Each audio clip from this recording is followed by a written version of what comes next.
ఏమండి చెప్పు. ఆషాఢం అయిపోతుంది, ఆఫర్లు కూడా అయిపోతున్నాయండి. ఒక 2 చీరలైనా కొనుక్కుంటాను, ఏమైనా తీసుకెళ్ళండి. చీరలు కొంటావా? ఆషాఢ ఆఫర్లు. ఇక్కడ నుంచి దేవరానికి ఎంత అవుతుంది? 100 రూపాయలు పెట్రోల్ అవుతుంది. అక్కడ తాగుతావా? షాపింగ్ వెళ్తావు, బయటకు వస్తావు, స్నాక్స్ అడుగుతావు, దానికి ఎంత అవుతుంది? 300 400 అవుతుంది. అక్కడ దాకా అవుతావా? ఏదైనా కూల్ డ్రింక్ తాగుతావా? అడుగుతావు.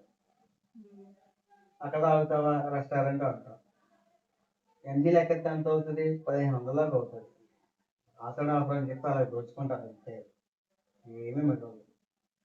ఆ షాపింగ్ నార్మల్ టైంలో కూడా చేసుకోవచ్చు. చేసుకో, పని కట్టుకున్న ఆఫర్లకి వెళ్ళాలి. సర్లే.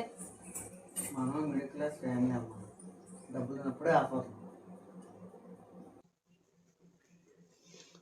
ఉండమ్మా, బిర్యానీ మనం చేసావా? అంటే బిర్యానీకి ఇప్పుడు చికెన్ తేవాలి, బాస్మతి రైస్ తేవాలి, బిర్యానీ సరుకులు తేవాలి. మనం మిడిల్ క్లాస్ కదండి, ఖర్చు ఎక్కువ అయిపోద్దని గుడ్లు